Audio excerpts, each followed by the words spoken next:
Hello everyone. In today's 12th Commerce OC lecture, we are in chapter of business services and we have completed with certain things. In the last lecture, we have discussed regarding functions of banks. So let us move on towards next topic.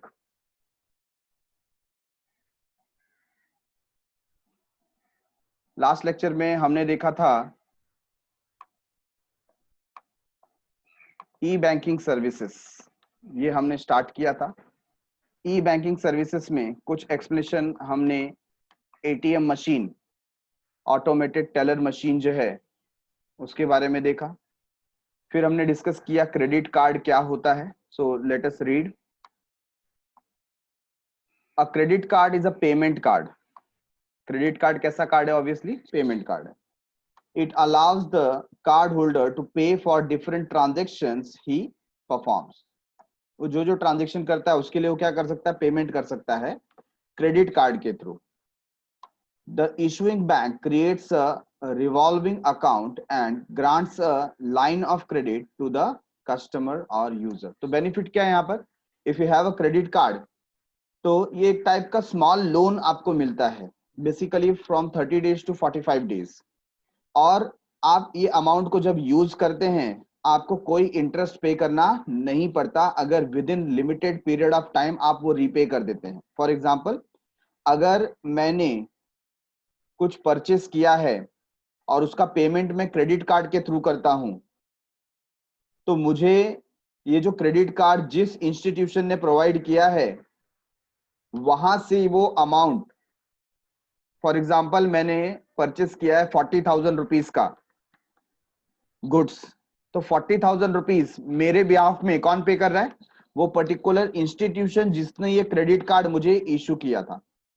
अब ये credit card का जो भी limit होता है उतना मैं spend कर सकता हूं। सपोज उन्होंने मुझे लिमिट दिया है 50,000 रुपीज का, तो मैं for a particular period 50,000 rupees spend कर सकता हूं और वो अमाउंट एक स्मॉल लोन की तरफ मुझे मिलता है।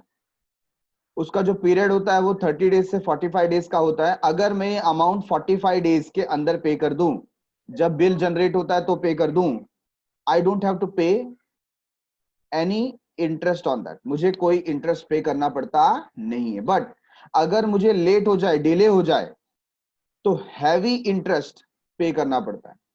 और क्रेडिट कार्ड इंस्टीट्यूशंस को इसमें ही फायदा होता है। ऐसे कस्टमर्स जो पेमेंट करना भूल जाते हैं या उनसे रह जाता है, डिले हो जाता है, उनसे वो हैवी अमाउंट चार्ज करते हैं in the form of interest. Getting it everyone? तो क्रेडिट कार्ड देने का फायदा यही होता है। ऐसे कस्टमर्स जो टाइम पे पेमेंट नहीं कर पाते उनसे हैवी अमाउंट ऑफ इंटरेस्ट वसूला जाता है। Credit card offers convenience to customer as customer need not carry cash. फायदा क्या है? आपको कैश कहीं पर कैरी करने की जरूरत नहीं। इवन दो आपके अकाउंट में भी बैलेंस नहीं होगा, कोई प्रॉब्लम नहीं है। ये तो एक्स्ट्रा अमाउंट कौन दे रहा है आपको? जो इशुइंग इंस्टीट्यूशन है, जिसने ये क्रेडिट कार्ड आपको इशू किया है, वो आपको ये एक्स्ट्रा अमाउंट दे रहा है for a particular period of time. आप इसे यूज कीजिए और with in that time limit आपको ये क्या कर देना? अमाउंट रिटर्न कर देना है। तो आपको एक्स्ट्रा कैश वगैरह लेकर के चलने की जरूरत नहीं है। Getting it? Now next is debit card. Debit card, most of the bank nowadays offer debit card as soon as account is opened by account holder। जैसे ही आपने अकाउंट ओपन किया, मैक्सिमम बैंक आपको डेबिट कार्ड दे देते हैं। Through debit card payment the amount gets deducted from account holders account.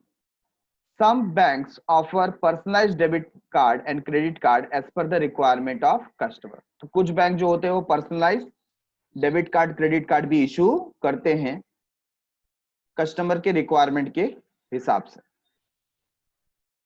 तो यहां पर debit card और क्रेडिट कार्ड में फर्क क्या है? आप जब डेबिट कार्ड से पेमेंट करते हो तो पैसा आपके अकाउंट से डिडक्ट होता है। कहां से डिडक्ट होता है? अकाउंट में। अगर आपके अकाउंट में पैसे हैं तो ही आप डेबिट कार्ड से पेमेंट कर पाएंगे, अदरवाइज नॉट। ठीक है ना? जबकि क्रेडिट कार्ड ये नहीं देखता आपके अकाउंट में पैसे कितने हैं, उन्होंने जो जो इशुइंग अथॉरिटी है उन्होंने जो लिमिट दे दी आपको, उतना अमाउंट आप विड्रॉ कर सकते हैं। ठीक है, नेक्स्ट इज आरटीजीएस। क्या है RTGS? RTGS stand for real time gross settlement. क्या कहते हैं? Real time gross settlement.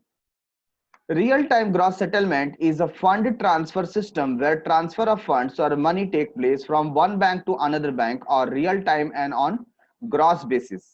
It is the fastest money transfer system through the banking channel. तो जब आपको फास्टेस्ट ट्रांसफर करना है एक बैंक से दूसरे बैंक को, तो आप क्या करते हो? आरटीजीएस करते हो। इसे बोलते हैं रियल टाइम। रियल टाइम मतलब जब सेंड किया तभी पहुंच गया, ऑन द वेरी मोमेंट। जैसे हम मैसेज करते हैं ना, मैंने आपको व्हाट्सएप किया, अभी किया तो अभी पहुंच जाएगा। उसमें कोई ज्यादा अगर नेटवर्क का इशू नहीं है तो कुछ ज्यादा गैप आता नहीं है, विद इन 2-3 सेकेंड वो आप तक रीच हो जाता है। वैसे अमाउंट भी यहां से आपको विद इन अ मिनट क्या होगा? रीच करेगा। उसको बोलते हैं रियल टाइम। ठीक है, और ये फास्टेस्ट मनी ट्रांसफर सिस्टम है बैंकिंग चैनल का। Real time settlement means payment transaction is not subjected to any waiting period. आपको इसके लिए वेट करना पड़ता नहीं है। The transactions are settled as soon as they are processed. जैसे ही आपने प्रोसेस में डाला वैसे ट्रांजेक्शन क्या हो गया? Done. The receiving bank has to credit the account of the client within 2 hours of receiving the funds transfer message. जैसे ही जो बैंक है उनको ट्रांसफर मैसेज मिलता है, 2 घंटे के अंदर उनको जो पर्टिकुलर पर्सन है उसका अकाउंट क्रेडिट करना पड़ता है। मतलब क्लाइंट जो उनका है, जिनके अकाउंट में पैसे आ रहे हैं, उनका अकाउंट क्रेडिट करना पड़ता है विद इन 2 आवर्स।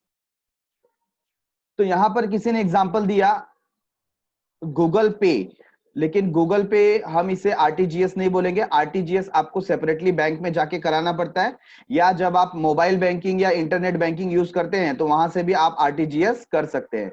ये बैंक टू बैंक ट्रांसफर है, एक बैंक से दूसरे बैंक में। और जब बैंक को इंफॉर्मेशन मिलता है तो विद इन 2 आवर्स वो बैंक अपने क्लाइंट का अकाउंट क्या करता है? क्रेडिट करता है। ठीक है, और रही बात गूगल पे ट्रांजैक्शन की, तो गूगल पे में तो क्या होता है? क्लाइंट टू क्लाइंट होता है, डायरेक्टली उसके अकाउंट को हम क्या करते हैं? ट्रांसफर करते हैं। तो RTGS is different from Google पे। गूगल पे को हम ई वॉलेट की कैटेगरी में रखेंगे। ठीक है, नेक्स्ट इज ग्रॉस सेटलमेंट। ठीक है, तो ये आरटीजीएस में रियल टाइम हमें पता चला। अब ग्रॉस सेटलमेंट क्या होता है? Gross settlement means the transactions are settled on 1-to-1 basis without bunching with any other transaction. मतलब एक ट्रांजेक्शन एट अ टाइम। ठीक है, किसी और मतलब 4-5 ट्रांजेक्शन एक साथ नहीं कर रहे हैं, 1 transaction at a time. The minimum amount to be remitted through RTGS is ₹2 lakhs while there is no upper limit for transaction. तो जो मिनिमम अमाउंट है आप ट्रांसफर करना चाहते हैं तो वो कितना होता है? 2 लाख रुपीस का होता है। तो आरटीजीएस जब भी आप कर रहे हैं तो आपका मिनिमम अमाउंट 2 लाख का होना चाहिए। However amount changes from bank to bank. ये हो सकता है कि ये जो मिनिमम अमाउंट है वो हर एक बैंक का अपना अलग अलग लिमिट भी हो सकता है। Getting it everyone? तो हमने इसमें आरटीजीएस देखा। अभी नेक्स्ट है एनईएफटी। बैंक में ये फैसिलिटी भी आपको अवेलेबल होती है। तो जैसे आप आरटीजीएस यूज करते हैं वैसे आप एनईएफटी भी यूज कर सकते हैं। NEFT stand for national electronic fund transfer. क्या बोलते हैं? National electronic fund transfer. तो सर वो जो आरटीजीएस किया वो भी तो इलेक्ट्रॉनिक था, ये भी इलेक्ट्रॉनिक है, तो फर्क क्या है कि इसको अलग से यहां पर शो किया गया है कि नहीं? ये क्वेश्चन आता है।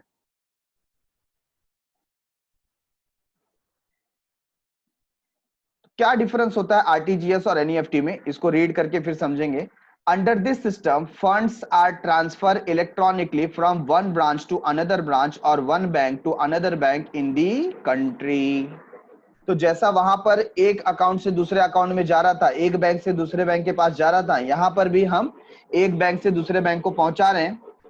जबकि एक ब्रांच दूसरे ब्रांच को भी, सपोज एसबीआई का ही ब्रांच है तो एक ब्रांच अपने दूसरे ब्रांच को सेंड कर सकता है। बट ये क्या होता है? विद इन दी कंट्री, क्योंकि इसका फर्स्ट वर्ड ही क्या है? नेशनल है ना, ये इंटरनेशनली वर्क करेगा नहीं। तो within the country it will work. The client has to give details of NEFT code of branch and account number of beneficiary to whom the money is to be transfer. तो यहां पर जो client है उसको क्या देना पड़ता है, एनईएफटी कोड देना पड़ता है. ये एनईएफटी कोड उसको ब्रांच से मिलेगा, जिस ब्रांच से उसको ट्रांजेक्शन करना. For example I stay at Ghatkopar और मुझे मेरा जो बैंक है, सपोज मेरा बैंक है कैनरा बैंक, और कैनरा बैंक से मुझे क्या करना है, एनईएफटी कराना है. तो मुझे पहले वहां का क्या चाहिए रहेगा, एनईएफटी कोड चाहिए रहेगा. ठीक है ना. और फिर मैं जो बेनिफिशियरी है, जो पर्टिकुलर पर्सन के अकाउंट में पैसा डालना है, उसका अकाउंट नंबर मैं वहां पर प्रोवाइड करूंगा. ठीक है. NEFT settlement take place at a particular time during working hours. तो जो वर्किंग आवर्स होता है उसी दौरान आप क्या कर सकते हो, एनईएफटी का बेनिफिट ले सकते हो. For instance settlement of fund transfer request in NEFT system is done on half hourly basis. मतलब हर आधे घंटे में जितने भी ट्रांजेक्शन आए हैं, है ना, सपोज 10 लोग आए मेरे पास, सबको एनईएफटी कराना था, तो मैं उसका इमीडिएटली ट्रांसफर करना स्टार्ट नहीं करूंगा. मैं क्या करूंगा, मैं बोलूंगा जमा कर दो, आधे घंटे में सबका एक साथ हम कर देंगे. ठीक है.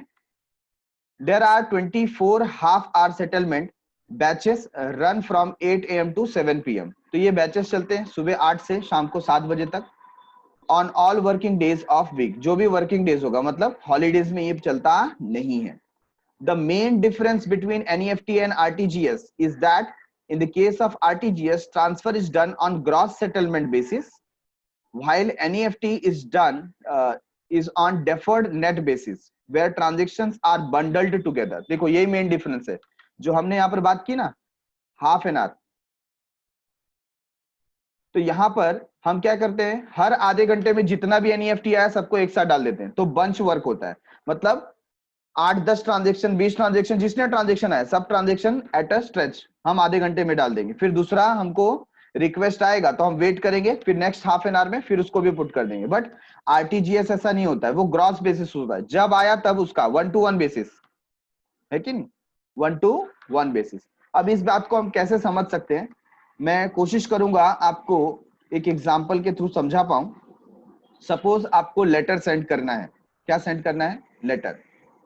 आपको किसी को कुछ लिख करके सेंड करना है, करस्पॉन्डेंस करना है. तो आपने डिसाइड किया कि मैं लेटर सेंड करूंगा पोस्ट ऑफिस के थ्रू. ठीक है. अब आपको मालूम है कि हर शहर में पोस्ट बॉक्स होता है और पोस्ट बॉक्स में आप लेटर पोस्ट करते हैं. तो सपोज आप early in the morning 6 o'clock को उठ गए और पोस्ट बॉक्स में जाकर के आपने लेटर ड्रॉप कर दिया. क्या वो लेटर तुरंत पहुंच जाएगा, आंसर इज नो. उसका एक टाइम होता है. जब पोस्टमैन आएगा, उसका लॉक ओपन करेगा, सारे लेटर्स निकालेगा, है ना. तो समझ लो उसका जो टाइमिंग है वो 12 o'clock का है, 12 PM. तो 12 PM को आता है, तो पूरे मॉर्निंग 6 o'clock से 12 PM तक जितने भी लेटर रहेंगे वो क्या कर देगा, उसको एक साथ फिर जाकर के ट्रांसफर करना स्टार्ट करेगा, है कि नहीं. तो ये रियल टाइम नहीं है, ये रियल टाइम नहीं है. इसको बोलते हैं नेट बेसिस. क्या बोलते हैं, नेट बेसिस. मतलब वो वेट करना पड़ेगा. बट अगर यही करस्पॉन्डेंस मुझे कैसे करना है, ईमेल के थ्रू करना है या व्हाट्सएप के थ्रू करना है या मैसेज के थ्रू करना है, क्या मैं एक एक correspondence on the very moment कर सकता हूं, आंसर इज यस, है कि नहीं. तो यहां पर यही सिस्टम है कि देखने को तो एनईएफटी और आरटीजीएस दोनों क्या है, ऑनलाइन सिस्टम है, ऑनलाइन ट्रांजेक्शन होता है. बट यहां पर जो आरटीजीएस है वो रियल टाइम है. मतलब जैसे क्लाइंट आया हमने तुरंत अकाउंट ओपन किया और उसको ट्रांसफर कर दिया 1-to-1 बेसिस पे. बट एनईएफटी का क्या करते हैं, हम बोलते हैं आप अपना रिक्वेस्ट भेज करके रखिए, हर आधे घंटे में हमारा जो पर्सन है वो सबके एनईएफटी एक साथ क्या कर देता है, भेजने की तैयारी कर देता है. ठीक है. नेक्स्ट है net banking and mobile banking. With the introduction of net banking, the client is able to transact banking operation with the help of computer. तो ये आप समझ लीजिए कि ब्रांच जाने की जरूरत बहुत कम हो जाती है. ज्यादातर ट्रांजेक्शन आपके क्या हो जाते हैं, ऑनलाइन हो जाते हैं. इसी को हम बोलते हैं नेट बैंकिंग और मोबाइल बैंकिंग. अगर आप लैपटॉप पे इंटरनेट के थ्रू देख रहे हो, कंप्यूटर पे देख रहे हो, तो ये नेट बैंकिंग हो गया. और यही आप अपने सेलफोन में चेक कर रहे हो तो क्या हो जाता है, मोबाइल बैंकिंग हो जाता है कि नहीं. जैसे लोग पहले पासबुक में एंट्री कराने जाते थे, अब मोबाइल के थ्रू क्या कर देते हैं, अपना ट्रांजेक्शन देख लेते हैं. तो बैंक में बार बार पासबुक अपडेट कराने की जरूरत नहीं है, आप वंस इन अ मंथ जाओगे तो भी चलता है कि नहीं। आपको कोई अमाउंट ट्रांसफर करना है इंटरनेट बैंकिंग के थ्रू, आप घर बैठे बैठे ट्रांसफर कर सकते हो। आपको कैश विड्रॉ करना है या किसी और को देना है तो किसी और को आप ट्रांसफर कर सकते हो, है कि नहीं। Laptop and other gadgets, the internet banking services enable a client to check various transaction, facilitate payment of various things, transfer fund. जैसे मुझे घर बैठे बैठे टैक्स पे का पेमेंट करना है तो मैं कर सकता हूँ, मेरे क्रेडिट कार्ड का पेमेंट करना है कर सकता हूँ, मुझे लाइट का बिल पे करना है कर सकता हूँ, कुछ इंस्ट्रक्शन देना है बैंक को दे सकता हूँ, ठीक है ना। अपना मोबाइल नंबर चेंज करना है बैंक में चेंज कर सकता हूँ। तो ये सारी फैसिलिटी मुझे घर बैठे बैठे नेट बैंकिंग और मोबाइल बैंकिंग के थ्रू मिलती है। Mobile banking refers to the use of banking services with the help of cell phone और मोबाइल फोन, ठीक है। The client registers with the bank for this facility and gets a unique code for transaction. उसको एक अपना जैसे password होता है वैसे उसको एक कोड मिलता है। The client can perform various transactions such as request for balance, उसको बैलेंस चेक करना है, फंड ट्रांसफर करना है, किसी का पेमेंट स्टॉप करना है, चेक इशू वगैरह करवाना है तो वो मोबाइल बैंकिंग के थ्रू करा सकता है। तो ये कुछ टफ नहीं है, जो चीजें हम ब्रांच में जाके करते थे तो उसमें से कुछ चीजें हम कहाँ करा सकते हैं, अभी इंटरनेट के थ्रू घर बैठे बैठे कर सकते हैं, है ना। आपको अपना बैलेंस चेक करना है, अपना अकाउंट में एक्टिविटी चेक करना है कि पिछला 10 एक्टिविटी क्या हुआ था या पूरे महीने भर में कितनी एक्टिविटीज हुई, कितना पेमेंट आया कितना पेमेंट गया, तो आप ये नेट बैंकिंग के थ्रू चेक कर सकते हैं। Last is IMPS facility. ये फैसिलिटी आपको नेट बैंकिंग के थ्रू ही मिलती है। तो IMPS क्या है?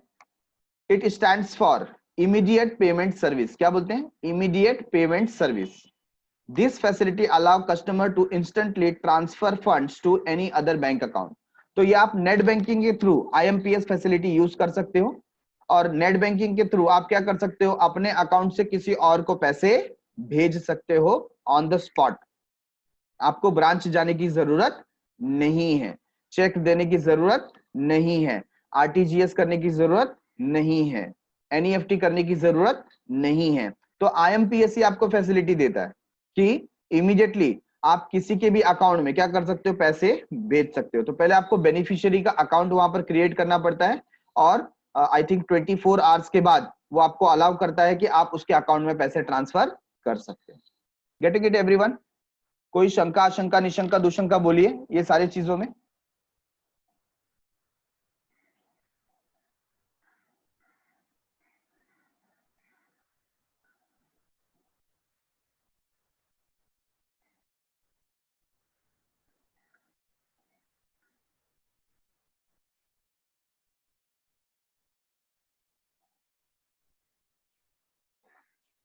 तो इसको और क्लैरिटी के साथ समझने के लिए एक वीडियो हम लोग देख लेते हैं। है एनईएफटी का पूरा नाम है नेशनल इलेक्ट्रॉनिक फंड ट्रांसफर और ये एक तरीका है जो किसी भी बैंक के जरिए किसी दूसरे बैंक में अकाउंट होल्डर को पैसे भेजने का काम करता है। ये फैसिलिटी नवंबर 2005 को शुरू की गई थी। जिस आदमी को पैसा भेजा जाना है उसे आपको पहले अपनी नेट बैंकिंग में एज ए बेनिफिशियरी ऐड करना होगा, साथ ही आपको उसकी बैंक डिटेल्स मालूम होनी चाहिए। इसके तहत बेनिफिशियरी अकाउंट होल्डर का नाम, अकाउंट नंबर और जिस ब्रांच में उसका अकाउंट है उसका IFSC कोड आपको पता होना चाहिए। एक बार जब आप नेट बैंकिंग में बेनिफिशियरी को ऐड कर देते हैं तो उसके बाद आप NEFT से ट्रांसफर कर सकते हैं। NEFT से आप 1 रुपए से लेकर 25 लाख रुपए तक ट्रांसफर कर सकते हैं। NEFT की टाइमिंग है रोजाना सुबह 7 बजे से लेकर शाम 7 बजे तक। इस बीच में आप कभी भी NEFT कर सकते हैं। अगर आप इसके बाद या इससे पहले NEFT करेंगे तो वो अगले वर्किंग डे में ही प्रोसेस होगी। NEFT से पैसे भेजने में 3 घंटे तक का टाइम लगता है, कभी कभी इससे ज्यादा टाइम भी लग जाता है। बात करते हैं NEFT के चार्जेस की। अगर आप NEFT के जरिए 10,000 रुपए तक किसी को सेंड करते हैं तो उसमें आपसे 2 रुपीज 50 पैसा प्लस सर्विस टैक्स चार्ज किया जाता है। अगर आप किसी को 10,000 रुपए से लेकर 1 लाख रुपए तक ट्रांसफर करते हैं तो उसमें आपसे 5 rupees plus service tax charge किया जाता है। अगर आप किसी को 1 लाख रुपए से लेकर 2 लाख रुपए तक ट्रांसफर करते हैं तो उसमें आपसे 15 rupees plus service tax charge किया जाता है। और अगर आप किसी को 2 लाख रुपए से लेकर 5 लाख रुपए तक ट्रांसफर करते हैं तो उसमें आपसे 25 rupees plus service tax charge किया जाता है। और अगर आप किसी को 5 लाख रुपए से ज्यादा एनईएफटी के जरिए ट्रांसफर करते हैं तो उसमें आपसे 25 rupees plus service tax charge किया जाता है। सेकंड है आरटीजीएस। तो यहाँ पर एनईएफटी के बारे में जो बताया गया, ये एक प्रैक्टिकल सिचुएशन बताया कि कभी कभी 2 से 3 घंटे भी लगते हैं, और थियरी में हमने पढ़ा कि हर आधे घंटे में क्या होता है, एनईएफटी होता है कि नहीं। तो it depend upon number of transaction. अगर बैंक में बहुत सारे कस्टमर एक साथ आ जाते हैं एनईएफटी के लिए तो ऑब्वियसली वहां पर जो सर्वर है या वहां पर जो पर्सन है उसको थोड़ा टाइम लगेगा सबके अकाउंट डिटेल्स वगैरह फिलअप करने में, तो कभी कभी ज्यादा वक्त भी लग जाता है। तो एक बंच समझ लीजिए 10-10 लोगों का या 20-20 क्लाइंट का एक साथ एंट्री करना है तो वो हाफ एन आवर में वो जाते रहता है। फिर आपका नंबर कब लगेगा वो डिपेंड करता है कितने कस्टमर वहां पर एनईएफटी करा रहे हैं, ठीक है। तो इसलिए यहाँ पर इन्होंने कहा कि 2 से 3 घंटा लगता है, हालांकि हर आधे घंटे में ट्रांजेक्शन्स को अंजाम दिया जाता है। इसका फुल फॉर्म होता है रियल टाइम ग्रोस सेटलमेंट। ये एक continuous real time process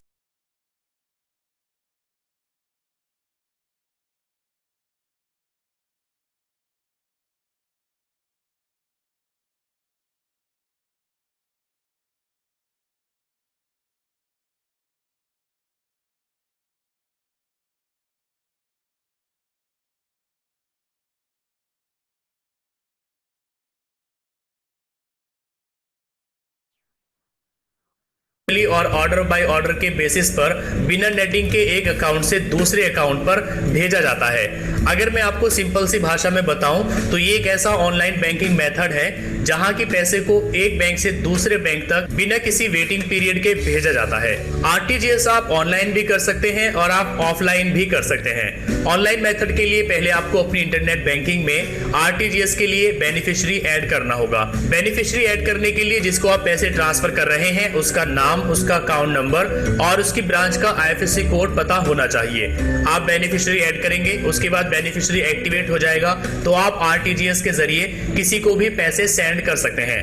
NEFT में पैसे ट्रांसफर करने की कोई लिमिट नहीं है, आप कम से कम 1 रुपया भी ट्रांसफर कर सकते हैं, लेकिन आरटीजीएस में पैसे ट्रांसफर करने की मिनिमम एक लिमिट है, यानी कम से कम 2 लाख रुपए आप आरटीजीएस के जरिए ट्रांसफर कर सकते हैं और ज्यादा की कोई लिमिट नहीं है। बात करते हैं आरटीजीएस के चार्जेस की, तो अगर आप 2 लाख रुपए से 5 लाख रुपए के बीच में ट्रांसफर करते हैं तो 30 rupees per transaction plus service tax आपसे लिया जाएगा, और अगर आप 5 लाख रुपए से ज्यादा ट्रांसफर करते हैं आरटीजीएस के जरिए तो आपसे 55 rupees plus service tax charge किया जाएगा। आरटीजीएस की टाइमिंग शुरू होती है सुबह 9 बजे से शाम 4:30 बजे तक और सैटरडे को सुबह 9 बजे से दोपहर 2 बजे तक। थर्ड है आईएमपीएस। आईएमपीएस का फुल फॉर्म है इमीडिएट पेमेंट सर्विस, इसे हम हिंदी में कह सकते हैं तत्काल भुगतान सेवा। आईएमपीएस एक ऐसा बैंकिंग पेमेंट सिस्टम है जिसके तहत आप रियल टाइम में पैसे को एक अकाउंट से दूसरे अकाउंट में ट्रांसफर कर सकते हैं। जहां एनईएफटी और आरटीजीएस में पैसे भेजने में थोड़ा टाइम लगता है तो वहीं आईएमपीएस के जरिए पैसे भेजने पर ये इमीडिएट ही कंप्लीट हो जाता है। आईएमपीएस से आप 2 तरीकों से पैसे ट्रांसफर कर सकते हैं, या तो आपके पास सामने वाले की बैंक डिटेल्स होनी चाहिए या फिर उसकी एमएमआईडी और उसका मोबाइल नंबर होना चाहिए। अगर बात करें आईएमपीएस के चार्जेस की तो इसके चार्जेस सेम एनईएफटी वाले होते हैं। आईएमपीएस के जरिए आप पर डे 1 लाख रुपए तक ट्रांसफर कर सकते हैं, इससे ज्यादा आप आईएमपीएस के जरिए ट्रांसफर नहीं कर सकते। आईएमपीएस की टाइमिंग 24 आवर्स है, आप 24 घंटे में कभी भी आईएमपीएस के जरिए पैसे ट्रांसफर कर सकते हैं। फोर्थ है यूपीआई। यूपीआई का पूरा नाम है यूनिफाइड पेमेंट इंटरफेस। ये एक ऐसा तरीका है जिसकी मदद से आप किसी भी टाइम अपने अकाउंट से किसी को भी पैसे ट्रांसफर कर सकते हैं। यूपीआई को शुरू करने की पहल एमपीसीआई की तरफ से हुई है। एमपीसीआई का पूरा नाम है national payment corporation of India. ये वो ऑर्गेनाइजेशन है जो कि फिलहाल मैनेज करती है इंडिया के सभी बैंक्स के एटीएम को और उनके बीच में हो रहे इंटर बैंक ट्रांजैक्शन को। जैसे कि मान लीजिए आपके पास एचडीएफसी बैंक का एटीएम कार्ड है और आप स्टेट बैंक ऑफ इंडिया के एटीएम में जाकर के पैसे निकाल लेते हैं, तो इन बैंक्स के बीच में हो रही सभी ट्रांजैक्शन का ध्यान एमपीसीआई रखता है। इसी तरीके से यूपीआई की मदद से आप अपने एक बैंक अकाउंट से सामने वाले के अलग बैंक में पैसे ट्रांसफर कर सकते हैं। यूपीआई से पैसे भेजने की एक लिमिट है, आप पर डे 10 ट्रांजैक्शन या फिर 1 लाख रुपए ही सेंड कर सकते हैं। यूपीआई से पैसे ट्रांसफर ट्रांसफर करने की एक छोटी सी फीस लगती है 50 पैसा। यूपीआई की टाइमिंग भी 24 आवर्स है। 24 घंटे में आप कभी भी यूपीआई से पैसे ट्रांसफर कर सकते हैं। लेकिन यूपीआई को यूज करने के लिए आपके पास कोई ऐसा एप्लीकेशन होना चाहिए जो यूपीआई को सपोर्ट करता है। इसके लिए आप भीम एप्लीकेशन, फोन पे, गूगल पे, पेटीएम या किसी भी बैंक का अपना यूपीआई एप्लीकेशन आप डाउनलोड कर सकते हैं और उसमें आप अपने यूपीआई की सेटिंग कर सकते हैं। उसके बाद आप यूपीआई से पैसे ट्रांसफर कर सकते हैं। चलिए मैं आपको प्रैक्टिकली दिखाता हूं कि आप आईएमपीएस, एनईएफटी और आरटीजीएस का इस्तेमाल कैसे कर सकते हैं। पहले हम अपनी नेट बैंकिंग में लॉगिन कर लेते हैं। नेट बैंकिंग में लॉगिन करने के बाद आपको फंड ट्रांसफर पर क्लिक करना होगा। यहाँ पर आपको फंड ट्रांसफर करने के सभी ऑप्शंस मिल जाएंगे। देखिए यहाँ पर ये आईएमपीएस का ऑप्शन है, यहाँ पर एनईएफटी और ये आरटीजीएस है। तो फंड ट्रांसफर करने के लिए पहले हमें एक बेनिफिशियरी ऐड करना होगा। बेनिफिशियरी ऐड करने के लिए रिक्वेस्ट पर क्लिक करेंगे, ऐड ए बेनिफिशियरी पर क्लिक करेंगे। यहाँ पर आपके सामने ऑप्शन आ जाएगा एनईएफटी, आरटीजीएस और आईएमपीएस। यहाँ गो पर क्लिक करेंगे। अब आपको यहाँ पर बेनिफिशियरी ऐड करना होगा, यानी जिसको आप पैसे सेंड कर रहे हैं उसका अकाउंट नंबर, उसका नाम और उसका आईएफएससी कोड यहाँ पर डाल करके ऐड कर देना है। पहले यहाँ पर हम उसका अकाउंट नंबर डालेंगे। यहाँ पर अकाउंट नंबर को कंफर्म करेंगे। यहाँ पर बेनिफिशियरी अकाउंट टाइप चूज करेंगे और यहाँ पर आईएफएससी कोड डालेंगे, जिसके लिए यहाँ पर क्लिक करेंगे। यहाँ पर आपको आईएफएससी कोड डालना होगा। अगर आपको आईएफएससी कोड नहीं पता है तो आप यहाँ पर बैंक नेम, यहाँ पर ब्रांच नेम डालेंगे और आप उससे सर्च कर सकते हैं। यहाँ पर मैं आईएफएससी कोड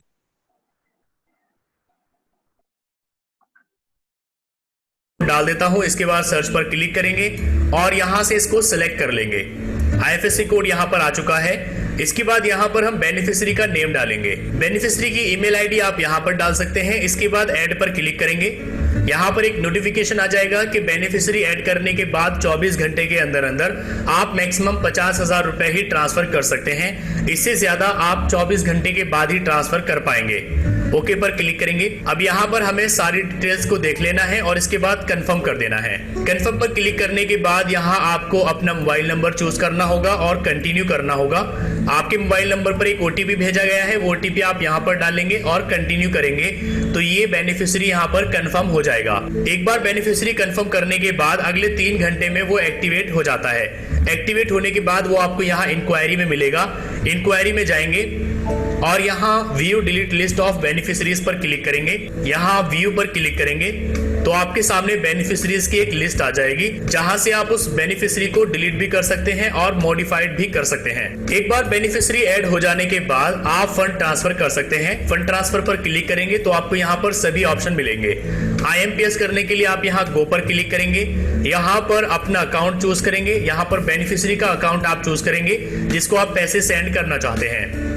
इसके बाद नीचे यहाँ पर आप अमाउंट डालेंगे, यहाँ पर कोई रिमार्क डाल देंगे और यहाँ से टर्म और कंडीशंस को एक्सेप्ट करके कंटिन्यू करेंगे। कंटिन्यू करते ही आपके पास एक ओटीपी आएगा, आप वो ओटीपी डालकर कंफर्म करेंगे तो अमाउंट ट्रांसफर हो जाएगा। आईएमपीएस आप 24 घंटे में कभी भी कर सकते हैं और आप एक दिन में आईएमपीएस के जरिए 1 लाख रुपए तक ट्रांसफर कर सकते हैं। दूसरा है यहाँ पर एनईएफटी। अगर आप एनईएफटी के जरिए पैसे ट्रांसफर करना चाहते हैं तो गो पर क्लिक करेंगे। सेम प्रोसेस रहेगा। यहाँ पर आप अपना बैंक अकाउंट नंबर चूज करेंगे, यहाँ पर बेनिफिशियरी का नेम चूज करेंगे, नीचे आएंगे, यहाँ पर अमाउंट डालेंगे जो आप ट्रांसफर करना चाहते हैं और नीचे यहाँ पर आप डिस्क्रिप्शन डालेंगे, कोई भी एक रीजन आप क्यों ट्रांसफर कर रहे हैं और नीचे यहाँ पर आप ट्रांसफर नाउ पर क्लिक करके इसको अभी ट्रांसफर कर सकते हैं और आप यहाँ पर इसको शेड्यूल भी कर सकते हैं कि बाद में ये ट्रांसफर हो जाए। यहाँ पर आप एक ऑप्शन चूज करेंगे, मोबाइल नंबर या ईमेल आईडी। यहाँ पर बेनिफिशियरी का मोबाइल नंबर डाल देंगे, उसके पास कंफर्मेशन मैसेज चला जाएगा। इसके बाद यहाँ एक्सेप्ट करेंगे और कंटिन्यू पर क्लिक करेंगे। कंटिन्यू पर क्लिक करने के बाद आपके पास एक ओटीपी आएगा, आपको वो ओटीपी डालना है और कंफर्म कर देना है। आपकी एनईएफटी कंप्लीट हो जाएगी। एनईएफटी के जरिए आप 1 रुपए से लेकर 25 लाख रुपए तक पर डे ट्रांसफर कर सकते हैं। एनईएफटी आप सुबह 7 बजे से लेकर शाम के 7 बजे तक कर सकते हैं। तीसरा ऑप्शन है यहाँ पर आरटीजीएस का। आरटीजीएस करने के लिए भी आप गो पर क्लिक करेंगे, यहाँ से अकाउंट चूज करेंगे, बेनिफिशियरी यहाँ से आप चूज कर लेंगे, पैसे किसको सेंड करना चाहते हैं। इसके बाद यहाँ पर आप अमाउंट डालेंगे। आरटीजीएस में आपको ध्यान रखना है कि आप 2 लाख रुपए से कम ट्रांसफर नहीं कर पाएंगे, तो कम से कम आपको यहाँ पर 2 लाख रुपए ट्रांसफर करने होते हैं। ज्यादा की कोई लिमिट नहीं है, आप जितने चाहे उतने ट्रांसफर कर सकते हैं। यहाँ पर एक डिस्क्रिप्शन देंगे और यहाँ एक्सेप्ट करेंगे और कंटिन्यू करेंगे।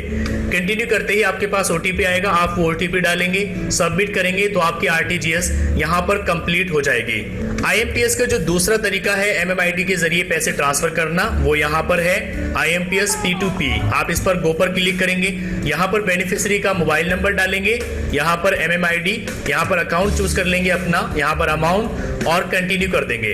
इसमें आपको बेनिफिशियरी ऐड करने की जरूरत नहीं पड़ती है। IMPS, NEFT और RTGS का इस्तेमाल स्टेट बैंक ऑफ इंडिया की नेट बैंकिंग में कैसे करना है, चलिए मैं आपको ये भी दिखा देता हूँ। सबसे पहले जाएंगे ऑनलाइन SBI.com, लॉगिन पर क्लिक करेंगे, यहाँ से कंटिन्यू करेंगे, यहाँ पर अपना यूजर आईडी और पासवर्ड डालेंगे और लॉगिन करेंगे। लॉगिन पर क्लिक करते ही आपके सामने यहाँ पर स्क्रीन आ जाएगी। इसमें भी आप यहाँ पेमेंट ट्रांसफर पर क्लिक करेंगे। सबसे पहले आपको ऑप्शन मिलता है ऐड एंड मैनेज बेनिफिशियरी का, जिसको आप पैसे ट्रांसफर करना चाहते हैं। पहले आपको उसको ऐसे बेनिफिशियरी ऐड करना होगा। इसके लिए ऐड पर क्लिक करेंगे, यहाँ पर अपना प्रोफाइल पासवर्ड डालेंगे जो कि SBI की नेट बैंकिंग में आपको दिया जाता है। यहाँ इंटर बैंक बेनिफिशियरी पर क्लिक करेंगे, यहाँ पर आप एक नेम डालेंगे, यहाँ पर अकाउंट नंबर डालेंगे, यहाँ पर अकाउंट नंबर को कंफर्म करेंगे। इसके बाद यहाँ पर आप उसका एड्रेस डाल सकते हैं, लेकिन जरूरी नहीं है। यहाँ पर आप एक लिमिट सेट करेंगे, कितने पैसे उसको एक बार में सेंड किए जा सकते हैं। यहाँ पर IFSC कोड चूज करेंगे, IFSC कोड यहाँ पर डाल देंगे, नीचे इसको एक्सेप्ट करेंगे और सबमिट कर देंगे। सबमिट करते ही आपके पास एक OTP आएगा, वो OTP आपको डालना होता है और यहाँ पर बेनिफिशियरी ऐड हो जाता है। बेनिफिशियरी ऐड करने के बाद आप यहाँ व्यू पर क्लिक करके बेनिफिशियरीज को देख सकते हैं। यहाँ पर मैंने ऑलरेडी काफी सारे बेनिफिशियरीज ऐड किए हुए हैं। अब बात आती है NEFT करने की, तो उसके लिए आप यहाँ अदर बैंक पर क्लिक करेंगे। यहाँ पर आपको 3 ऑप्शन मिलेंगे, IMPS, RTGS और NEFT। इसमें से आप अगर NEFT करना चाहते हैं तो NEFT चूज करेंगे, प्रोसीड पर क्लिक करेंगे, यहाँ पर अमाउंट डालेंगे, कितने पैसे आप ट्रांसफर करना चाहते हैं, पर्पस चूज करेंगे, किस अकाउंट में आप पैसे ट्रांसफर करना चाहते हैं यहाँ से आप चूज कर लेंगे। जितने भी बेनिफिशियरीज आपने ऐड किए हुए हैं उन सब की यहाँ पर एक लिस्ट आ जाएगी। इसके बाद नीचे आएंगे, टर्म और कंडीशंस को एक्सेप्ट करेंगे और सबमिट पर क्लिक कर देंगे। सबमिट पर क्लिक करते ही आपके सामने एक पूरी डिटेल्स आ जाएगी, यहाँ से कंफर्म कर दीजिए। आपके पास एक OTP आएगा, वो OTP यहाँ पर डालकर कंफर्म कर दीजिए, पैसे ट्रांसफर हो जाएंगे। तो अभी के वीडियो में हमने वही देखा कि ये जो सारी फैसिलिटीज होती हैं बैंक के थ्रू जो प्रोवाइड की गई हैं, ई बैंकिंग फैसिलिटीज, IMPS कैसे करना है, RTGS कैसे करना है, NEFT कैसे करना है, तो एक प्रैक्टिकल एक्सपीरियंस के साथ अब हमें पता है उनके बीच क्या डिफरेंस होता है। अब जब हम इसे रीड करेंगे तो हमें इसकी जानकारी होगी कि ये सारे ट्रांजेक्शन के बीच में डिफरेंस क्या है। Okay, coming towards the next main topic which is insurance. नाम तो सुना ही होगा, इंश्योरेंस। ये वर्ड इंश्योरेंस अपने आप में बिजनेस ऑर्गेनाइजेशन को या एक नॉर्मल इंडिविजुअल को बहुत ही रिलीफ प्रोवाइड करता है। In the sense, whenever we talk about uncertainty and risk factor, insurance वो इंस्टीट्यूशन है जो हमें उसका जो टेंशन होता है उससे मुक्त करता है। टेंशन ऑफ अनसर्टेनिटी, आगे क्या होगा, फ्यूचर में क्या होगा। तो ऐसी बहुत सारे रिस्क फैक्टर होते हैं बिजनेसमैन के पास जो या तो वो कवर करा सकता है या तो नहीं करा सकता। जो नहीं कवर करा सकता उसकी तो बात ही नहीं है, ठीक है, उसके लिए कुछ नहीं किया जा सकता, बट एटलीस्ट वो उसका इंश्योरेंस निकाल ले जिसको कवर किया जा सकता है। तो ये इंश्योरेंस क्या होता है, कैसे काम करता है, मैं एक एग्जांपल देना चाहूंगा।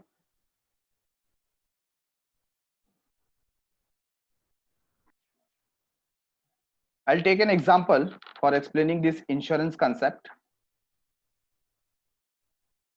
Suppose एक विलेज है जहां पर कुछ मर्चेंट्स रहते हैं और ये मर्चेंट्स एक्सपोर्ट इंपोर्ट का बिजनेस करते हैं, ठीक है ना। तो इनका काम क्या रहता है, इनके यहां पर जो पर्टिकुलर सी एरिया है ना, समंदर है, तो इन्होंने क्या करके रखी है, या हम छोटे लेवल पे बात करें कि इनका जो विलेज है वो रिवर रूट के थ्रू, ठीक है ना, रिवर रूट के थ्रू क्या करते हैं, गुड्स को एक जगह से दूसरे जगह सप्लाई करते हैं। अब इन्होंने क्या किया, अलग अलग बिजनेसमैन ने अपनी अपनी जो छोटे छोटे बोट रहता है, या आप उसको याट बोल लो, या वी कैन से छोटा सा जो ट्रांसपोर्टेशन होता है, वो उन्होंने ऐसे बना करके रखा है। तो हम लोग ऐसे एग्जांपल लेते हैं कि हमारे पास 5 बोट्स हैं जिसके थ्रू ये क्या करते हैं, क्रॉस करते हैं, है कि नहीं। ये यहाँ से जर्नी क्रॉस करके क्या करेंगे, दूसरे एरिया तक, रिवर के दूसरे एरिया तक पहुंचेंगे। बहुत बड़ा रिवर था और आए दिन कुछ न कुछ, कभी तूफान आ जाता था, प्रॉब्लम्स आते थे। तो एवरी ईयर मानसून में, एवरी ईयर मानसून में क्या होता था, ये जो हमारे मर्चेंट्स हैं ये कुछ प्रॉब्लम्स फेस करते थे। क्या प्रॉब्लम फेस करते थे कि उनका किसी न किसी का बोट जो है वो दुर्घटनाग्रस्त हो जाता था, ठीक है ना। क्या होता था, दुर्घटनाग्रस्त, और उसमें इनका बहुत बड़ा नुकसान हो जाता था। मैं यहाँ पर एग्जांपल ले लेता हूं कि सपोज एक जो उनकी बोट है वो 2 लाख रुपीस की है। कितने की, 2 लाख रुपीस की। अभी सपोज इस पर्सन की बोट यहां पर है और इस साल के मॉनसून में क्या हुआ, बहुत बड़ा तूफान आया और उसमें उसकी जो बोट है वो डूब गई। अभी इसमें दूसरे जो व्यक्ति थे, है ना, ये जो बाकी सब हमको दिख रहे हैं ये सब खुश हो गए, ये जो लोग हैं ये खुश हो गए, अच्छा हो गया उसकी बोट डूब गई। क्यों, अब उसके धंधे की जगह हमारा धंधा बढ़ेगा, है कि नहीं, उनके धंधे की जगह हमारा धंधा बढ़ेगा। फिर नेक्स्ट ईयर किसी और की जो बोट है ये वाली डूब गई, उसका लॉस हो गया। फिर नेक्स्ट ईयर इसकी बोट डूब गई। तो हर साल क्या होता था, किसी न किसी का नुकसान हो जाता था। अब एक दूसरे के नुकसान पे खुशी मनाने की जगह ये लोग दुखी हो गए कि ऐसा तो हर बार हो रहा है, किसी न किसी की बोट क्या हो जाती है, डूब जाती है, क्या करें। तो ये पांचों ने मिलकर के सोचा क्यों ना ऐसा काम करें, हम लोग एक फंड क्रिएट करते हैं। क्या क्रिएट करते हैं, फंड, जिसमें सब लोग 40,000 रुपीज डिपॉजिट करेंगे। कितना डिपॉजिट करेंगे, 40,000 रुपीज, ठीक है। तो इसका 40, फिर इसका 40, ऐसे सब क्या करेंगे, 40,000 रुपीज डिपॉजिट करेंगे। तो 5 लोग अगर 40,000 रुपीज डिपॉजिट करेंगे तो कितना हो जाएगा, 2 लाख रुपीज हो जाएगा। और ये जो 2 लाख रुपीज क्या हुआ है, जमा हुआ है, हर साल किसी न किसी को बोट तो क्या हो जाती है, डूब जाती है। तो नेक्स्ट ईयर जिसकी भी बोट डूबेगी उसको हम क्या करेंगे, ये 2 लाख रुपीज दे देंगे। तो इससे फायदा क्या होगा, हमको ये नुकसान सहना नहीं पड़ेगा, उसके लिए हम लोग मिल करके ये नुकसान को स्प्रेड कर देंगे आपस में। अब हमको पता है हर साल किसी न किसी की बोट तो डूबेगी ही, है कि नहीं। तो हमारा जो रिस्क है वो कैसा है, सेम है। तो क्यों ना ऐसा करें, एक फंड क्रिएट करें और उसमें हर साल कुछ अमाउंट डिपॉजिट करें। तो ये जो अमाउंट डिपॉजिट किया गया, जिसको मैं बोल रहा हूं 40,000, ये एक प्रीमियम के जैसा हो गया। किसके जैसा, प्रीमियम, कि ये लोग प्रीमियम पे कर रहे हैं और अगर किसी की बोट डूब गई तो उसको मुआवजा दिया जाएगा, मतलब इंश्योरेंस क्लेम। और इसी स्कीम का नाम पड़ गया इंश्योरेंस। क्या नाम पड़ गया, इंश्योरेंस। तो इस एग्जाम्पल से क्या समझ में आता है, इस एग्जाम्पल से समझ में आता है कि सबसे पहली चीज यहां पर जो रिस्क होता है वो कॉमन रिस्क होना चाहिए। मतलब हम सारे लोग एक ही रिस्क से फेस टू फेस जूझ रहे हो, मतलब हमारी इंडस्ट्री सेम होनी चाहिए या हमारा ऑब्जेक्टिव सेम होना चाहिए। दूसरी चीज, सबको प्रीमियम पे करना पड़ेगा। अगर आपने प्रीमियम पे नहीं किया है तो आपको क्लेम नहीं मिलेगा। तीसरी चीज, जिसका भी लॉस होगा वो लॉस की भरपाई करके दी जाएगी अप टू सर्टेन लिमिट। ये तीसरी चीज हो जाती है। तो इंश्योरेंस अपने आप में बहुत बड़ा सर्विस इंडस्ट्री है जो बिजनेस ऑर्गेनाइजेशन को हेल्प करता है। इंश्योरेंस ही एक ऐसी चीज है जिसकी वजह से हमारा जो बिजनेसमैन है वो बेफिक्र होकर के बिजनेस ट्रांजेक्शन करता है, कि उसको पता है कि इन द केस ऑफ लॉस मेरे पास कुछ तो है जो मुझे क्या करेगा, सपोर्ट करेगा। तो ऐसे बहुत टाइप के इंश्योरेंस निकलते हैं जिसको हमने कैटेगराइज किया हुआ है। क्या किया हुआ है? कैटेगराइज किया हुआ। तो ऐसा जो कैटेगरी है एक एक करके हम इसमें डिस्कस करते हैं अभी।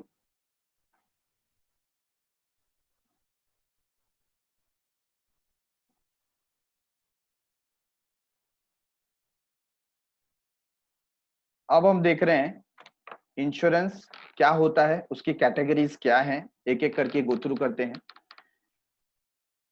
Meaning, insurance is a means of protection from financial loss. देखिए यहां पर पहले क्लियर कर दिया, किसकी बात कर रहे हैं? फाइनेंशियल लॉस की बात कर रहे हैं। तो आपको अगर कोई फाइनेंशियल लॉस होने वाला है, हो सकता है, तो उसके प्रोडक्शन से रिलेटेड ये रिसोर्स है, सॉरी उसके प्रोटेक्शन से रिलेटेड ये रिसोर्स है, कि अगर आप समझ रहे हैं कि फ्यूचर में जाके आपको कोई रिस्क हो सकता है तो आप उसे प्रोटेक्ट कर सकते हैं through insurance. It is a form of risk management primarily used to hedge against the risk of contingent or uncertain losses। तो जनरली और प्राइमरली ये क्यों लिया जाता है? ताकि जो अनसर्टेनिटीज है या कंटिंजेंट एक्टिविटीज है, इवेंट्स हैं, ऐसे इवेंट जो शायद अकर हो सकते हैं, हम कंफर्म नहीं है, इट इज अनसर्टेन, है ना। कभी नेचुरल कैलामिटीज आ गई तो हमारा नुकसान हो गया। आए दिन इंडिया में है ना फ्लड्स आते रहते हैं, flood, famine, earthquake. Monsoon season में देखो थोड़ी भी बारिश हुई पानी भर जाता है। आप कुर्ला का, दादर साइड का जो हिंद माता का एरिया है वो पहले टीवी पे आने लगता है कि पानी भर गया है। तो जो शॉप वगैरह हैं वो पहले क्या आ जाते हैं, रिस्क में आ जाते हैं, उनका रखा हुआ स्टॉक क्या हो जाता है, खराब हो जाता है। तो ऐसे जो अनसर्टेन लॉसेस हैं इसको इंश्योरेंस के थ्रू कवर किया जा सकता है। Insurance is a contract between the insurer and the insured. Insurer and the insured. Insurer कौन? कंपनी। इंश्योर्ड कौन? जो पर्सन है इंश्योरेंस लेने वाला। अगर मैं इंश्योरेंस परचेस करता हूं तो मैं इंश्योर्ड, और जिस कंपनी से परचेस किया वो इंश्योरर। जैसे देखो यहां पर आपको इमेज में दिखाई दे रहा है ना, the new India insurance company limited, और दूसरा है LIC, life insurance corporation of India. तो ये कौन है? इंश्योरर, और इनसे जो पॉलिसी लेगा वो कौन है? Insured. whereby the insurer agrees to compensate the insured against loss। यहां पर जो इंश्योरर है कंपनी, वो क्या करती है? agrees to compensate the insured against the loss। वो बोलती है कि अगर आपको कोई लॉस हुआ तो we are there, मैं हूं ना, हमेशा बोलती है कि मैं हूं ना, डोंट वरी। लेकिन प्रीमियम भरा क्या? अगर प्रीमियम भरा है तो मैं हूं ना, नहीं तो तू ही है, मैं नहीं हूं, है कि नहीं। तो आपकी गारंटी कब लेगी कॉम्पनसेशन का? जब आपने प्रीमियम पे किया है तब। The insured has to pay a certain fixed sum of money on timely basis to the insurer. तो समय समय पर उसको प्रीमियम पे करना पड़ता है, fixed sum of money, which is known as insurance premium. क्या बोलते हैं? Insurance premium. Some basic terms in insurance are as follows. तो कुछ टर्मिनोलॉजी से हम इसको एक बार समझ लेंगे तो हमको पूरा इंश्योरेंस समझ में आ जाएगा। Point number one is insured, ठीक है ना। क्या है? इंश्योर्ड। अब यहां पर उन्होंने स्पेलिंग एरर किया है, एक्चुअली इंश्योर्ड का स्पेलिंग ऐसा है, ठीक है। तो उस एरर को आप लोग रेक्टिफाई कर लीजिए। The person who is protected against certain losses. ऐसा पर्सन जिसको प्रोटेक्शन मिला है किसी लॉस के अगेंस्ट में, है ना, मतलब जो क्या कर रहा है, जो इंश्योरेंस निकाल रहा है, पॉलिसी होल्डर, उसको क्या बोलेंगे? Insured. Is known as insured is known as assured, और उसको क्या बोलते हैं? Assured. In the case of life insurance, अगर आपका इंश्योरेंस का टाइप कौन सा है? लाइफ इंश्योरेंस का है, तो उसे एश्योर्ड बोलते हैं। क्या बोलते हैं? एश्योर्ड। तो चीज एक ही है, नाम अलग है। सपोज आपने अपने गोडाउन का इंश्योरेंस निकाला है तो आपको क्या बोला जाएगा? इंश्योर्ड। लेकिन अगर आपने अपने लाइफ का इंश्योरेंस निकाला है तो आपको बोला जाएगा एश्योर्ड। Getting it everyone? तो इंश्योर्ड और एश्योर्ड है सेम पर्सन, सिर्फ यहां पर क्या हो गया? आपका ऑब्जेक्ट चेंज हो जा रहा है। आपने अपने लाइफ का इंश्योरेंस निकाला तो क्या बोलेंगे? एश्योर्ड। और आपने अपने गोडाउन का, मोटर व्हीकल का, बिजनेस का इंश्योरेंस निकाला तो आपको बोला जाएगा इंश्योर्ड। ठीक है? He is policy holder. वो कौन होता है एक्चुअली? वो होता है पॉलिसी होल्डर। इंश्योरर अभी अभी डिस्कस किया हमने, ऊपर जो दो नाम देखे हमने, और ऐसे बहुत सारी 27 कंपनीज है, उससे ज्यादा कंपनीज होगी इंश्योरेंस की। तो जो भी इंश्योरेंस प्रोवाइड करता है, ऐसे इंस्टीट्यूट कंपनी को बोलते हैं इंश्योरर। द फर्म और person who agrees to compensate the insured against losses for a consideration, for a consideration. Consideration मतलब समथिंग इन रिटर्न। रिटर्न मतलब यहां पर प्रीमियम की बात करें। मतलब ऐसा इंस्टीट्यूशन, ऐसा फर्म, ऐसा पर्सन जिसने बोला है कि आप मुझे प्रीमियम दो, मैं आपको इंश्योरेंस दूंगा। मतलब आपको वो कॉम्पनसेट करेगा, एश्योर करेगा against any losses in return of certain consideration. मतलब कुछ आप उसे पे करेंगे in the form of premium, तो वो आपको क्या करेगा? एश्योरेंस देगा। Insurer is known as assurer in the case of life insurance contract। तो देखो, अगर लाइफ इंश्योरेंस कॉन्ट्रैक्ट है तो उसका नाम इंश्योरर से चेंज होके क्या हो जाएगा? एश्योरर। एश्योरर, ठीक है? Because he is bound to get the sum assured on maturity of the policy, और the nominee will get the sum assured on the death of the policy holder. ठीक है ना? तो या तो मरने के बाद या पॉलिसी का पीरियड खत्म होने के बाद जो पर्टिकुलर इंश्योर्ड है, सॉरी एश्योर्ड है, उसको वो पैसा मिलेगा। उसको वो पैसा मिलेगा। क्वेश्चन आ रहा है, सर जितना प्रीमियम होगा उतना ही इंश्योरेंस मिलेगा ना? Answer is no. जितना प्रीमियम होगा उतना इंश्योरेंस नहीं मिलता है। सपोज पहले मैं लाइफ इंश्योरेंस की बात करता हूं। मैंने अगर अपना इंश्योरेंस कराया है 15 लाख रुपीस का, कितना? 15 लाख रुपीस का, तो मुझे कुछ अमाउंट एवरी ईयर पे करना है एज अ प्रीमियम। से मुझे आता है 6,000 रुपीज पर ईयर। अब मेरा इंश्योरेंस का अमाउंट कितना है? 15 लैक्स। इन द केस ऑफ डेथ, अगर मेरा पहला प्रीमियम भरने के बाद ही डेथ हो गया तो मैंने कितने भरे? 6,000। और कंपनी मेरे फैमिली को, मेरे नॉमिनी को कितना देगी? 15 लैक्स देगी। Getting it? तो यहां पर हमको समझ में आता है कि जितना इंश्योरेंस का प्रीमियम होता है उतना ही कॉम्पनसेशन मिलता है। This is not correct. आपका जितना कॉम्पनसेशन का वादा किया गया है आपको, उतना अमाउंट आपको श्योर शॉट मिलता है। Getting it? One more question from mister Rohit. Sir ऐसे तो कोई भी इंसान जो एजेड है वो इंश्योरेंस निकाल के मर जाएगा और पैसे मिल जाएंगे। आपकी बात सही है। तो जब आप एजेड इंसान का इंश्योरेंस निकालने जाते हैं तो सामने जो इंश्योरेंस कंपनी है उसका मेडिकल चेकअप करती है। वो भी देखती है कि रिस्क कितना है। ऐसे ही कोई आपको इंश्योरेंस नहीं दे देगा। जिसका भी एज 25 या 35 से ऊपर होता है उनका मेडिकल चेकअप जरूरी होता है, और उसमें देखा जाता है कि क्या आपको कोई डिजीजेस है, और आपसे एक फॉर्म फिलअप करवाया जाता है। पूछा जाता है कि क्या आप स्मोकिंग करते हो, आप अल्कोहल लेते हो, आपका टाइप ऑफ जॉब कैसा है, आप आउटडोर ज्यादा रहते हो कि इंडोर काम करते हो, ट्रांसपोर्टेशन कौन सा यूज करते हो, है कि नहीं?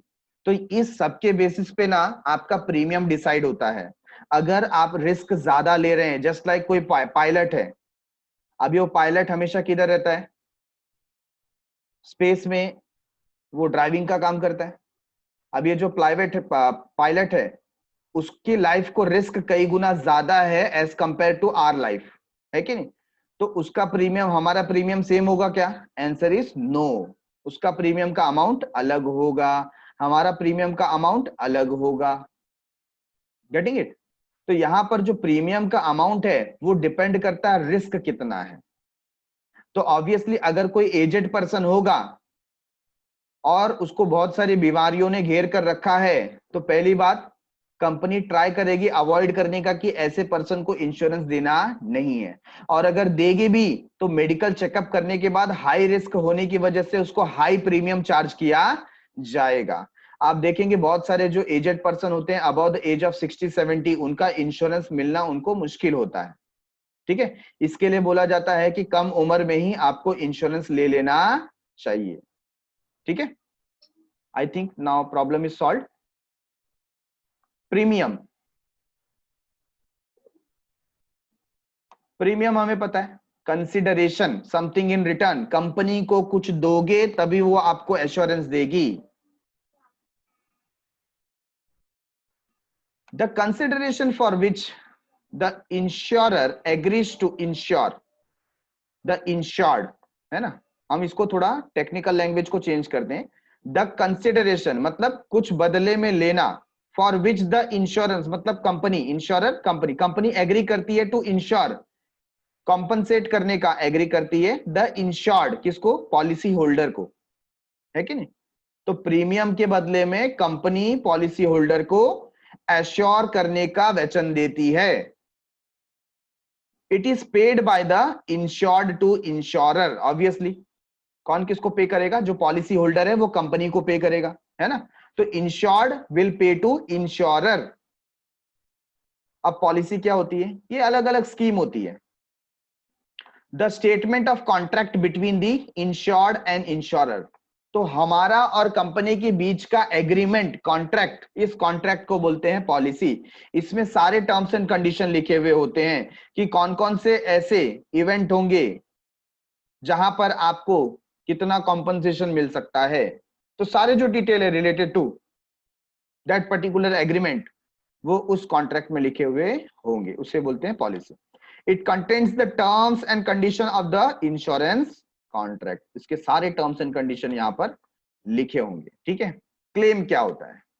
क्लेम मतलब in the event of loss, आप जो भरपाई की मांग करते हो, कॉम्पनसेशन की मांग करते हो, उसे बोलते हैं क्लेम। सपोज मेरा जो स्टोर हाउस है, वेयर हाउस है, उसमें 5 लाख रुपीस के गुड्स रखे हुए थे और मैंने इंश्योरेंस निकाला था फुल, और उसमें एक दिन स्वाहा हो गया, आग लग गई, तो मैं वहां पर क्या करूंगा? क्लेम करूंगा 5 लाख रुपीस। तो ये जो 5 लाख रुपए मैं मांग रहा हूं इसे बोला जाएगा claim, insurance claim. It is demand made by the insured, insured मतलब पॉलिसी होल्डर ने मांगा है, टू द इंश्योरर, किससे? कंपनी से मांगा है, to compensate for loss occur due to mishap. Mishap मतलब ये जो दुर्घटना हो गई उसके लिए कॉम्पनसेशन का डिमांड किया गया है। किसने किया डिमांड?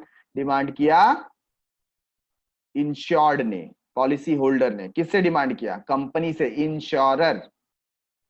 What is proposal?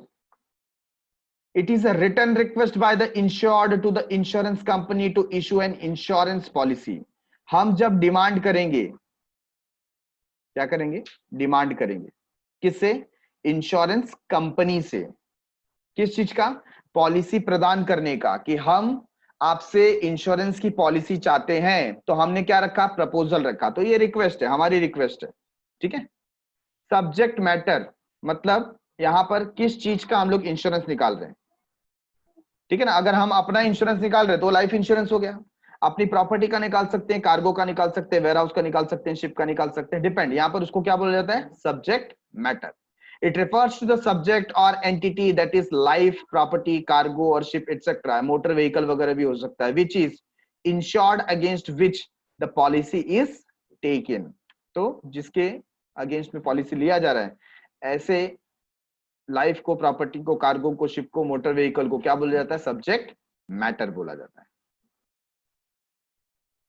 तो एक और क्वेश्चन है हमारे सामने, मोटर इंश्योरेंस कंपलसरी क्यों होता है?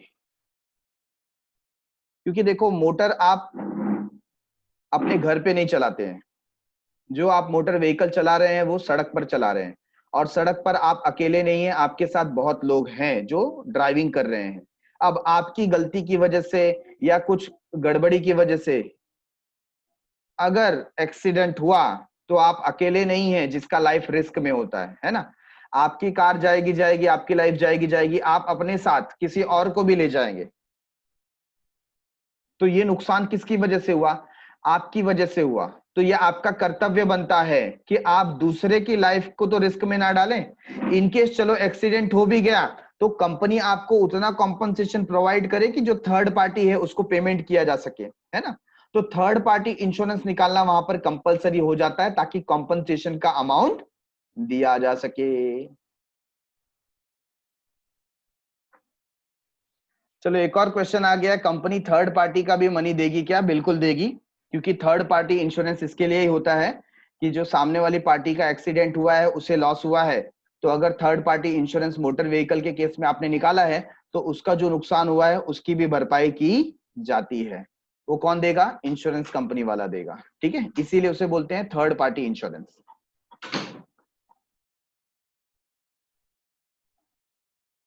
Page number 67 is over. अब कुछ इंपॉर्टेंट कॉन्सेप्ट आ गए, most important from exam point of view, आएगा ही आएगा, है ना। इसमें से कोई ना कोई पॉइंट 100% आएगा, तो हमको भी क्या कर लेना है, इसको अच्छे से समझ लेना है। Principle of insurance, principle of insurance. तो इंश्योरेंस के क्या क्या प्रिंसिपल्स हैं जो फॉलो करने पड़ते हैं? अगर हमने ये प्रिंसिपल्स फॉलो नहीं किए तो हमारा जो पॉलिसी है वो नल एंड वॉइड हो जाएगा, कैंसल हो जाएगा। ऐसा समझो कि वो पॉलिसी हुई ही नहीं। तो ये इसका पालन दोनों को करना पड़ता है, इंश्योरेंस कंपनी को भी और कुछ हद तक पॉलिसी होल्डर को भी। तो पहला जो इसमें पॉइंट है वो है principle of utmost good faith. Principle of utmost good faith क्या है? ये अटमोस्ट गुड फेथ, तो देवी और सज्जनों ध्यान से सुनो। अटमोस्ट गुड फेथ, मैं आप पे भरोसा करता हूं, आप मुझ पे भरोसा करते हैं, इसको बोलते हैं अटमोस्ट गुड फेथ। तो हमारे बीच में कोई सीक्रेट्स नहीं होने चाहिए। सीक्रेट्स इन द सेंस जिसकी वजह से रिस्क फैक्टर में चेंज हो जाए, ऐसा सीक्रेट नहीं होना चाहिए। फॉर एग्जाम्पल, अगर मैं एक पॉलिसी होल्डर बनना चाहता हूं, मैं इंश्योरेंस पॉलिसी परचेस करना चाहता हूं,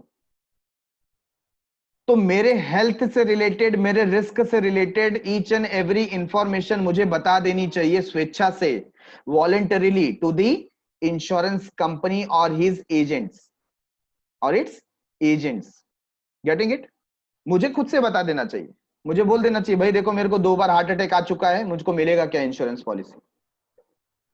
या मेरा जो बिजनेस है बहुत ही खतरनाक है, मेरा जो फैक्ट्री है उसमें स्टेशनरी का काम होता है, लेकिन उसके बाजू में पेट्रोल पंप है राइट हैंड साइड, और लेफ्ट हैंड साइड में फायर वर्क का काम होता है। बाकी स्टेशनरी तो एकदम सेफ है, बाकी राइट हैंड साइड में पेट्रोल पंप है, लेफ्ट हैंड साइड में फायर वर्क है, पीछे एक केमिकल इंडस्ट्री है जो केमिकल पे वर्क करती है, बाकी अपना बिजनेस सेफ है, कोई टेंशन की बात नहीं।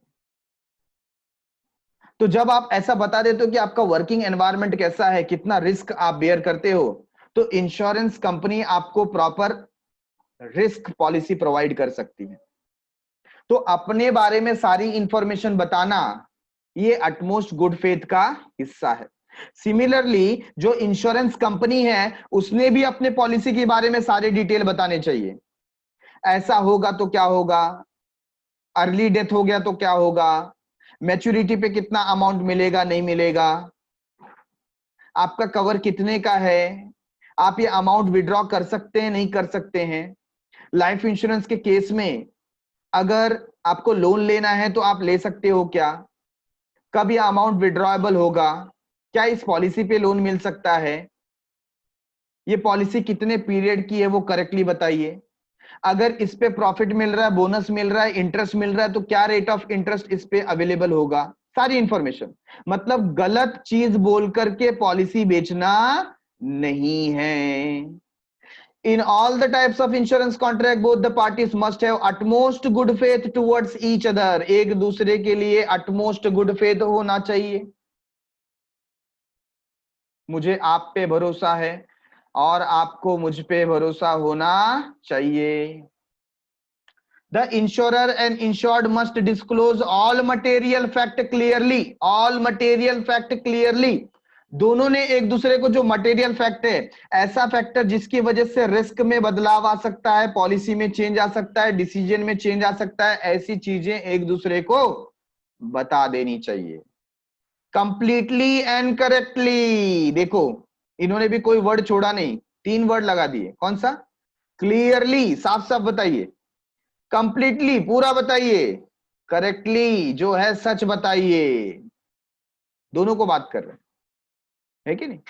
आप अल्कोहल कंज्यूम करते हैं तो सामने वाला बोलेगा भाई कितना कंज्यूम करते हो, डेली आपका कोटा क्या है ना? सबका अपना अपना कोटा होता है, 2 पैक 4 पैक, कोई कोई का पूरा खंबा।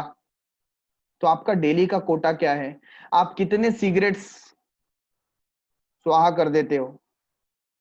जैसे बीच में न्यूज आया था ना, Shahrukh Khan is a chain smoker. दिन भर में वो कम से कम 8 से 10 जो पैकेट्स होते हैं सिगरेट्स के, वो उड़ा देता था।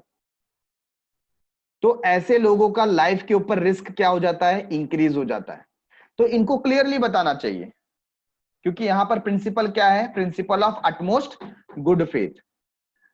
The insured must provide complete, clear and correct information of the subject matter of the insurance to the insurer. Insured policy holder ने सारी चीजें clearly, completely, correctly बता देनी चाहिए कंपनी को। Similarly, the insurer must, similarly company की बात कर रहे हैं, must provide relevant information regarding terms and condition of the contract. Contract का जो भी terms and condition है, rules and regulation है, वो clearly बता देना चाहिए। Failure to provide complete, correct and clear information में lead to non settlement of the claim. अगर आपने गलत इंफॉर्मेशन बताई तो आपका क्लेम सेटल होगा नहीं, एंड मोमेंट पे आपको मना कर दिया जाएगा कि आपको पैसा मिलेगा नहीं।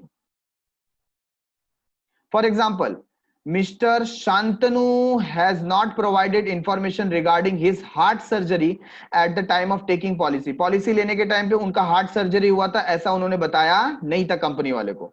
After his death insurance company comes to know about this fact. उनका डेथ हो गया तो कंपनी को मालूम पड़ा कि ये तो गड़बड़ हो गया, इसको हार्ट की सर्जरी हुई थी, इसने बताया नहीं था, मतलब पहले से हार्ट का प्रॉब्लम था। As mister Shantanu has not provided correct and complete information at the time of taking policy, insurance company can refuse to give compensation to his family members even though premium was paid. Premium भरा था तो भी कोई compensation मिलेगा नहीं। क्यों? क्योंकि जो इंपॉर्टेंट बात थी वो छुपाई गई,